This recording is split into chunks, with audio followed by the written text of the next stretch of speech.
What's up there, guys? Welcome to the channel. I hope you're having a marvelous day, because I'm having a marvelous day because we are putting fuel upgrades on my tow truck. Alright guys, I have a truck that I use to tow my camper, dirt bikes, race truck around, whatever it is. It's my tow truck. It's an 06 5.9 Common Rail Mega Cab truck, and it's super awesome because the back seat's huge. I love it. I can take people around in it. A great tow truck. I've used this truck to develop a add a turbo kit we're going to offer very shortly. And it worked really well with just EFI Live tuning, with just a tuned stock fueling components, no injectors, no CP3. This thing did a solid 550 horsepower here at altitude. Towed amazing, and it was awesome. But these turbos that I developed for this truck work great for towing, but they have more capacity than the stock fuel system. I think I max out like 1250 degrees EGT, really pushing it hard. So I know there's a lot more room in these turbos to go further.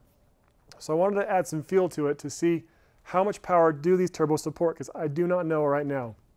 So I wanted to make sure I had enough fuel to handle everything. So we're going to do one of our 850 horsepower Common Rail fuel packages. What this consists of is some 60% over injectors, a 12 millimeter stroker CP3 pump, and tuning. That's basically all we're going to have to do, because I already have EFI Live Auto Cal and stuff. So with the tuning and these options, it's going to be great. While I'm in here swapping out injectors, I'm also going to upgrade my valve train. I'm going to put some valve springs in for future upgrades, push rods, things like that, to make this thing just rock solid. So this video, we're just going to kind of go through what you do to put this kit in your truck. This is not a super in-depth install video. There are many videos on YouTube on how to install injectors in your truck. This is more so just kind of watching us going through what we did to put this on our truck. All right, so Jameson's the one who's going to be actually doing the work. I could do it, but the reality is he's a better mechanic than I am. That's just the truth of it. So I'm going to have Jameson do it.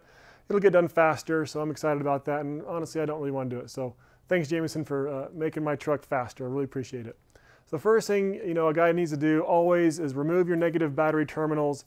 Get those out of the way. Don't shock yourself. Don't screw something up, and get those done. Then after that, you got to remove your intake horn. It's always in the way of everything. Every job you do engine-wise seems you have to get rid of the intake horn.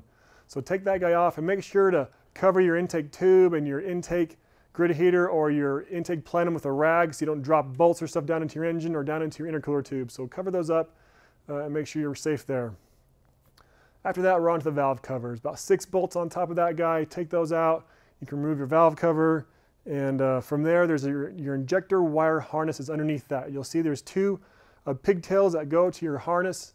You need to unplug those. And then there's 2 bolts on top of each injector. So take those guys off, and then you can remove your injector harness. After that is your rocker box. It's the thing that sits on top of your head. Now, technically, you do not have to remove this. You can take the injectors in and out without doing this, but it does free up a lot of space. Sometimes it's better just to get it out of the way. It's not too hard to take in and out.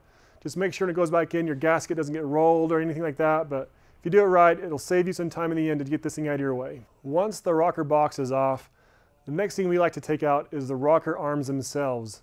You can technically just take off the exhaust rocker only to get access to the injector, but again, sometimes it makes more sense to take off the whole assembly and just give yourself ample room to get these injectors in and out.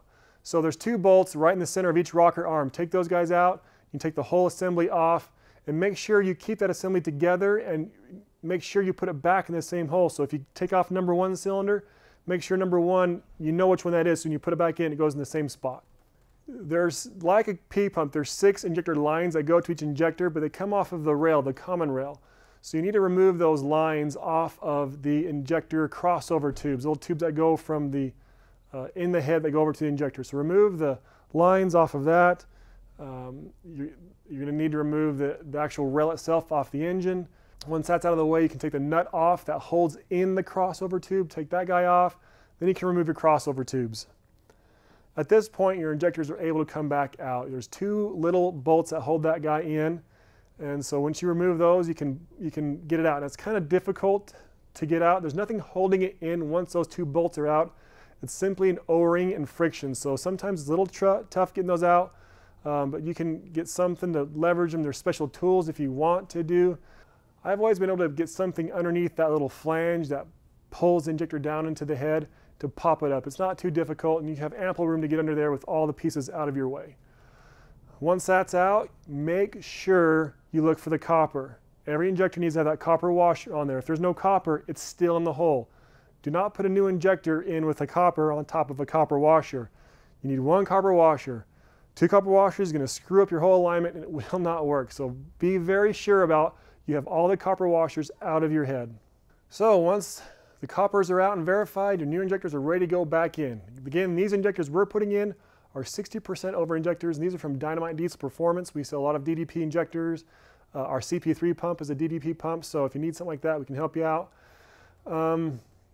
Yeah, so put these guys back in, and there is a special sequence I'm putting this in. You put the injector in, then the crossover tube, then you torque the injector a little bit, then you torque the tube, then you finish torquing the injector. There's a whole sequence. I'm not going to go over all that right here. Jameson knows it. I know it, but you should look at it, get some literature in front of you if you're going to do this. It's not difficult. Just make sure you're doing it the right procedure.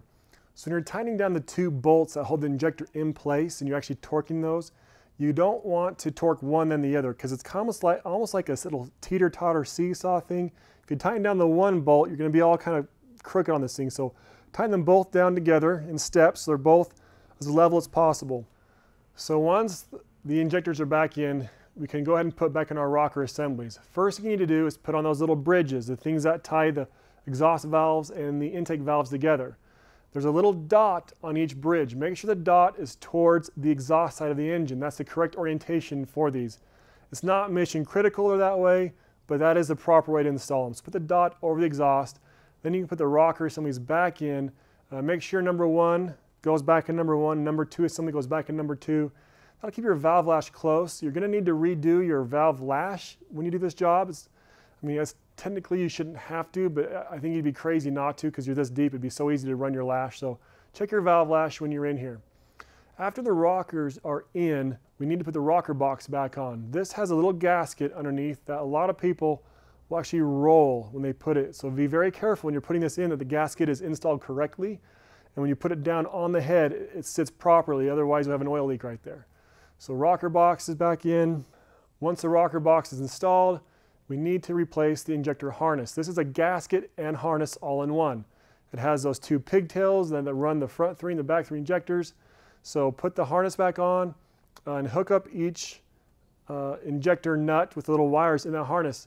It doesn't technically matter which nut goes where on the harness because polarity doesn't matter, but I still put the same one in the same place. It's kind of easy to know which it came off of because they're kind of like, like they have a memory, you say. They kind of go to where they were. So just put them back on. Don't over tighten these things. Just get them good and snug, and then you can plug in your harness. Now that the harness is installed, we can put our valve cover back in place. Just kind of feel it going in there. Make sure it's sitting flush. You can kind of feel if it's not right or right. So make sure it feels proper. You'll see it sit down in that wiring harness, just all beautiful. Then you can get those nuts in there. Those nuts will bottom out. You don't have to get them bottomed out and then crank on them because you're getting nothing. They will bottom out and just get them nice and snug right there, and that's enough. You're tightening them more. It's not going to give you more crush because they are literally bottomed out. So just get them until they bottom out, get a little snug so they don't back out, and you'll be good to go. Now that that's all back together, we can put our harnesses back together. We have our injector harness, pigtails. There's probably going to be a map sensor harness got to plug in. There's going to be your rail sensor. But before we do the rail sensor, we haven't even put the rails back in yet because now we're going to do the CP3 pump. If you're doing an injector swap, you're pretty much done. Just put the fuel rail back in, you're good to go. But since we're adding a CP3, we want to pop that out too. So this is a very simple swap compared to like a P pump swap. This is cake and fast. So pop the old CP3 out. You'll see we put a new one in. This is again a 12 millimeter stroker pump. And this one is based off a 6.7 pump. And so it has a different fuel supply to the rail. And this kit comes with a new injection line to supply the fuel to the rail. You can technically modify your stock 5.9 supply tube to fit, but this comes with a new one, so it's nice. You don't have to do any bending or finagling. It just fits real nice. So once you get the new pump in, we can put the rail back in, connect the rail to the CP3, put all those injection lines back in, hook those injection lines to the crossover tubes, and then we can put our intake horn back on. Make sure to pull the rag out of your intake plenum. Make sure to pull the rag out of your intercooler pipe because that will really screw you up if you leave a rag in your intercooler tubing. Not a good idea. Once the lines are connected, You don't have to bleed them like you do a 12 valve. You can literally just get in there and start cranking. So that's what we're gonna do next time. Now that everything's installed, we're gonna get this thing started and on the dyno. So what's gonna happen next time you see this truck? We are going to put it on the dyno, and right now it has this stock lift pump. I don't know how much power a stock lift pump in one of these can support. We're gonna find out. So we are gonna take a fuel pressure reading to the CP3, and we're gonna just keep adding power until we're out of fuel pressure. So I kinda wanna know how much power we can actually make before we start losing injection pump, well, pressure, lift pump pressure to the injection pump. And at that point, we'll upgrade the lift pump so we can kind of know what kind of power levels we can expect from a stock pump. And yeah, we'll get to the dyno, do some towing tests. I know it tows great with the lower fueling. I mean, it tows amazing. I anticipate it towing very well with this. So next time on the dyno, lift pump test and power test. It's gonna be awesome. So anyway, very excited about this truck, excited to have some power in my tow rig. It had a lot of power before and it was awesome. But who doesn't want more power? It's gonna be great. Thanks a lot. We'll see you next time.